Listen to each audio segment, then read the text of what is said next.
Rams and 49ers. Right. So they are 49ers tied with the Seattle Seahawks, both at 11-3. So a crucial game for them. Rams got to win a couple to try to squeak into the playoffs. The Vikings, hope they falter, do the Rams. So we go back to Week 6, October 13th, right. in L.A., right? Did I get that right? Yeah. It was in L.A. Right. Yep. This one's in San Fran. 49ers improved to 5-0. They won 20-7. So this was interesting. The Rams came out of the gates. They ran the ball. Every play. First 7 plays. They marched all the way down the field. Yep. 65 yards for the touchdown.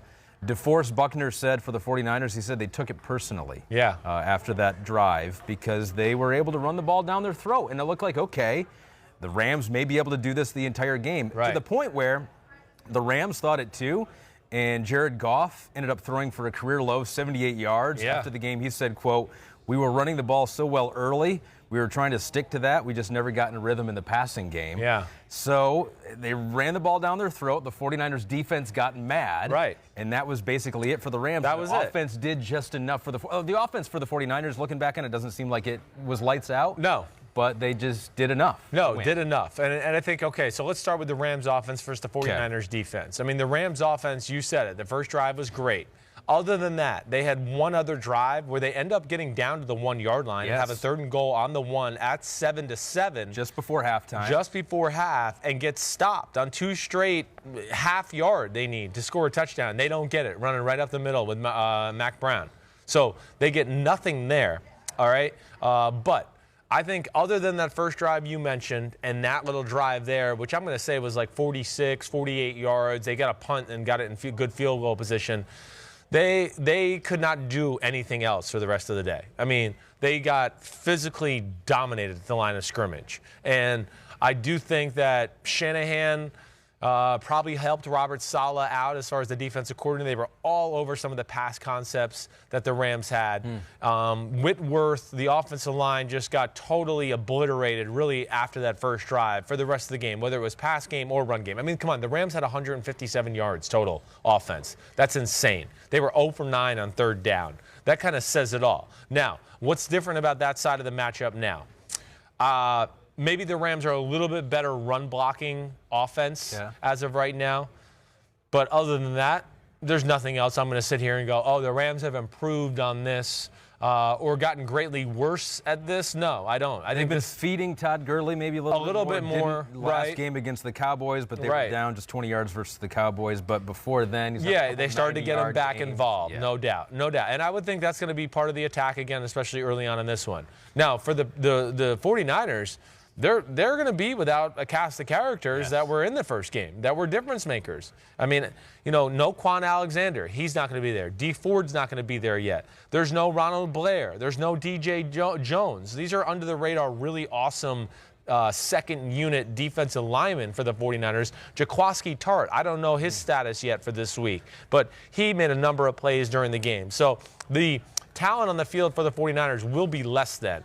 But I still just don't know if the Rams are good enough on the offensive side of the ball for me to sit here and just go, oh, well, it'll change this week. They're gonna move the ball up and down the field. Now, the other thing to think of here, too, is the Rams had a fatal mistake to start the second half, where they had a toss play and Brown fumbled the ball just on a simple toss. I think it was Darrell Henderson. I think I'm wrong, actually. But that gave the 49ers a 17-yard drive for a touchdown, put them up 14-7. I think the big thing is, if I had to flip it over to the other side, anything you want to ask me about that? On the 49ers defense compared to the Rams offense, you're good there? I'm good there. Okay, go ahead. What do you want to say about the 49ers offense? I mean, this was a defensive-dominated game. Yes. Even though the 49ers ended up with 20 on the scoreboard. Right. Jimmy Garoppolo had a bad interception in the end zone. Bad. Marcus Peters was there. That will not happen again because Marcus Peters is not there. Not there anymore. So they did just enough offensively. That vaunted running game for the 49ers wasn't really there. I mean, Coleman was their leading rusher with 45 yards. Yeah, nothing special. They did throw it to Kittle. It was a George Kittle game, which seems like a lot of their big offensive games. If they rely on one guy, it's going to be George Kittle. He went over 100 yards. But here's one interesting tidbit for the 49ers. They did play that game without Michael McGlinchey. Thank you. Without Joe Staley. Thank you. Yes. They're both back now. They are. They're both back. And you're right. That's where I would start the conversation. That was an issue for them in the game. So that jumps out to me. Okay, that Kyle Juszczyk wasn't playing in that game either, who's a tremendous weapon for them at fullback / tight end. So he creates issues for them that way. And I think the biggest thing that jumps out to me from compared to where we are now to then with the 49ers, Jimmy Garoppolo was shaky as hell then. That's the big thing I look at. He was shaky as hell. You said the interception on the 1-yard line. Yeah. He had Tevin Coleman on another play who was wide open, going to walk in the end zone. He overthrew him. Tevin Coleman couldn't catch the ball. I mean, it was like a 5-foot throw. That's what I mean. It was that open. I wouldn't talk about it if it was like, oh, a really difficult throw and he missed a guy. I mean, it was that before the end of the first half was over, he hit Corey Littleton, the linebacker of the Rams, right in the chest. It would have been a pick 6. So he has changed his play. And you mentioned, like, those tackles not being there. Okay, they're back. Juszczyk's back.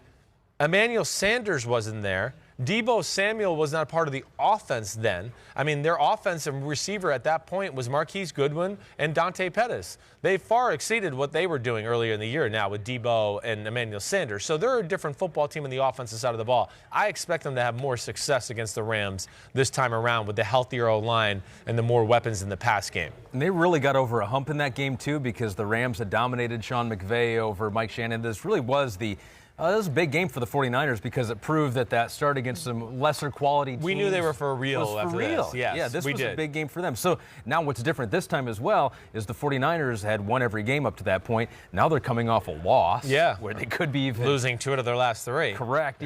Even hungrier than they were going into week 6 when they beat the Rams in L.A. So it seems like they won the game then, did the 49ers? Right. I don't know if defensively the Rams have changed all that much or have gotten better. Is there anything they can do? No, I don't. 49ers I don't know if there is either. I mean, the Rams play hard. Of course, they got talent. We know that. But I think it'll be harder to get pressure with the tackles being healthy. And with the fact that Juszczyk's in the game and they can dabble with him as a fullback or an extra tight end next to Kittle, that's going to make life harder on them. The one thing that jumped out to me about the Rams in the first match, they played a lot of deep zones and they checked it down to the backs a lot. The 49ers in the pass game or underneath receivers, all of that. You know, I don't know if the Rams will have the luxury of doing that this time around with the healthy tackles. They might have to play a little closer to the line of scrimmage. I just look at it like this. I just think, you know, I hear a lot of people going, hey, the 49ers, people are, well, I don't really understand the 49ers. Yeah, you do. What you do. They're definitely one of the best teams in football. Yeah. They lost 3 games on the very last play of the game. And they lost 2 of those games to 2 of the 3 best teams in football on the last play of the game.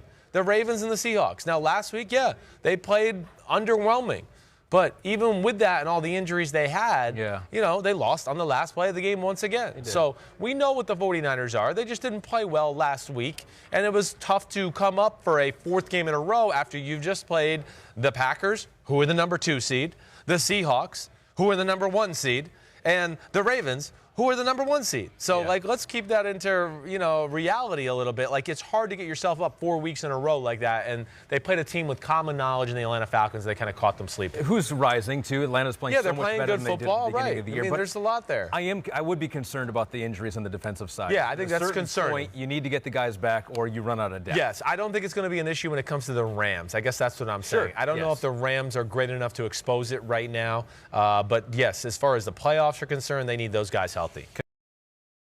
Hi, I'm Mike Tirico, and thanks for watching.